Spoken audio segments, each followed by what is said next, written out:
शहर हो चुके थे सत्ता के गुलाम, बस वादियां थी जो महफूज होकर सांस लिया करती थी।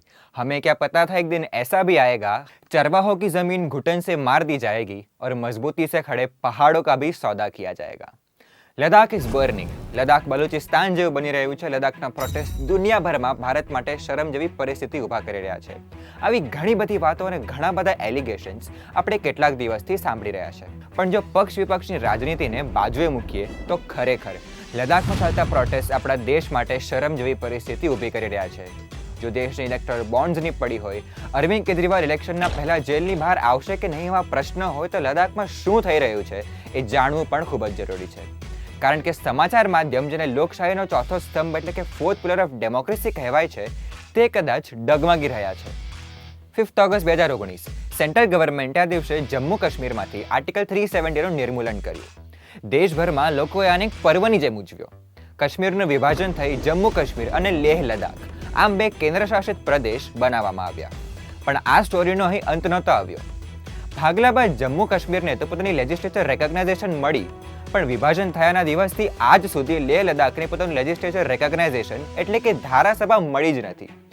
દેશની રાજધાની દિલ્હી પણ એક યુનિયન ટેરિટરી એટલે કે એક કેન્દ્રશાસિત પ્રદેશ જ છે.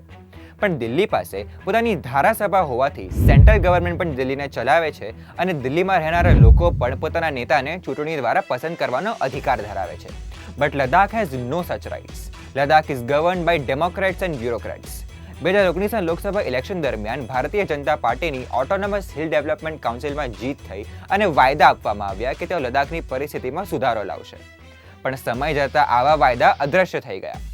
લેહ એપેક્સ બોડી અને કારગિલ ડેમોક્રેટિક અલાયન્સ આ બંને પક્ષોએ છેલ્લા કેટલાક વર્ષોમાં ઘણી મથામણ કરી, સેન્ટ્રલ ગવર્મેન્ટ પાસે ઘણી માંગણીઓ કરી, પણ સહયોગ મળવાને બદલે સત્તા સેન્ટ્રલ ગવર્મેન્ટ તરફ જવા લાગી. 3 ફેબ્રુઆરી 2024ના પ્રદેશના લોકોની સહનશીલતાનો બાંધ તૂટ્યો અને પ્રોટેસ્ટની શરૂઆત થઈ.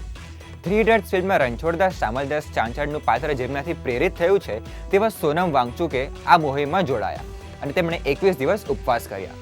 તબિયત ખરાબ થવાના લીધે છેલ્લે તેમણે ઉપવાસ તોડવા પડ્યા, પણ પ્રદેશના લોકોનું મનોબળ હજી પણ તૂટ્યું નથી. લદ્દાખીઓ ઈચ્છે છે કે 6 શેડ્યુલનો લદ્દાખમાં સમાવેશ કરવામાં આવે.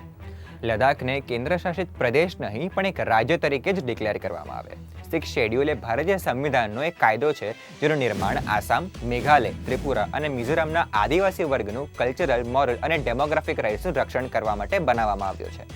આર્ટિકલ 244 દ્વારા આ વિસ્તારોમાં આદિવાસીઓનો વહીવટ કરવામાં આવે છે અને આર્ટિકલ 275 દ્વારા તેઓને દેશના કન્સોલિડેટેડ ફંડ્સમાંથી આર્થિક મદદ આપવામાં આવે છે. લદ્દાખીઓ પણ પોતાની 97% આબાદી જે શેડ્યુલ ટ્રાઇબ્સ છે તેમના માટે પણ આવી જ સુવિધાઓ ઈચ્છે છે. ફક્ત 6 શેડ્યુલ જ નહીં, પણ પ્રોટેસ્ટ કરનારા ઈચ્છે છે કે પ્રદેશમાં ઓછામાં ઓછા 2 લોકસભા કેન્ડિડેટ્સ હોવા જોઈએ. લદ્દાખના લોકલ્સનું નોકરી ધંધામાં રિઝર્વેશન હોવું જોઈએ અને લેહ તથા કારગિલ આમ બંને પ્રદેશનું પાર્લામેન્ટમાં અલગ અલગ પ્રતિનિધિત્વ હોવું જોઈએ. લદ્દાખના લોકોનું કહેવું છે કે પ્રદેશના ટ્રાઇબલ્સ, પશુ ચરાવવાવાળા અને રોજિંદી કમાણી પર પોતાના જીવનનો આધાર રાખવાવાળાની જમીન પર ચાઇના ઇલિગલી કબજો કરી રહ્યું છે અને મોટા ઔદ્યોગિક પ્લાન્ટનું નિર્માણ કરી રહ્યું છે. તેઓ કહે છે કે સેન્ટ્રલ ગવર્મેન્ટ અહીં 11 મેગાવોટનો એક મોટો પ્રોજેક્ટ બનાવવા જઈ રહી છે, પણ આ પ્રોજેક્ટ માટે સ્થાનિક લોકોની સહમતિ કે તેની જાણકારી આપવામાં આવી જ નથી. ઉત્તરાખંડના જોશીમઠમાં ઘરો અને જમીનમાં પડેલી તિરાડોએ દર્શાવે છે કે જ્યારે પ્રાકૃતિક સૌંદર્યવાળી જગ્યાનું ઔદ્યોગિકરણ થાય ત્યારે કુદરત પોતાનો પરચો બતાવે જ છે. લદ્દાખના લોકો પોતાના પ્રાકૃતિક સૌંદર્યને ગમે તે રીતે બચાવવા માંગે છે. જમ્મુ કાશ્મીર અને લેહ લદ્દાખ આમ બંનેનું યુનિયન ટેરિટરી હોવા છતાં સરકાર ફક્ત કાશ્મીરમાં જ આર્થિક પુરવઠો પૂરો પાડે છે. સિક્યોરિટી રીઝન્સને જો આપણે એક્સેપ્શન્સની જેમ ગણીએ તો પણ લદ્દાખ કાશ્મીરથી ક્ષેત્રફળની જગ્યાએ લગભગ બમણું છે. ભયંકર સ્નોફોલ અને માઇનસ ટેમ્પરેચરના લીધે લદ્દાખ દુનિયાથી લગભગ 5 મહિના સુધી દૂર રહે છે. આવા અનેક પ્રોબ્લેમ્સ હોવા છતાં લદ્દાખને દેશના લોકો ફક્ત હરવા ફરવાના સમયે કે બાઇક રાઇડ કરવાના સમયે જ યાદ કરે છે. દેશના કોઈપણ ભાગમાં નાગરિકોનો સરકાર પરથી ભરોસો ઉઠી જવો અને તે જગ્યાનું અસ્તિત્વમાં જોખમમાં આવવું અને ચાઇના જેવા દેશનું આપણી જમીન પર કબજો કરવું, તે કદાચ આગળ જઈને ઘણી મોટી સમસ્યાઓનું નિર્માણ કરી શકે છે. 6 શેડ્યુલ આપવું કે ન આપવું એ વિષયના નિર્ણયના ઘણા પરિબળો છે, પણ પ્રોટેસ્ટ જે ડેમોક્રેસીનો એક ભાગ છે તે હવે પક્ષ વિપક્ષનો એક પાસો બનીને રહી ગયું છે. પણ એક વાત તો નક્કી જ છે કે પ્રદેશનું ઔદ્યોગિકરણ, ચાઇનાનું જમીન પર કબજો કરવું, એમ્પ્લોયમેન્ટ અને ટ્રાઇબલ ઇશ્યુઝ જેવી સમસ્યાનું સમાધાન જલ્દી જ થવું જોઈએ. આવા જ ઇન ડિટેલ એક્સપ્લેનર્સ જોવા માટે keep following, keep reading and now keep watching ગુજરાતીમીડડે.com.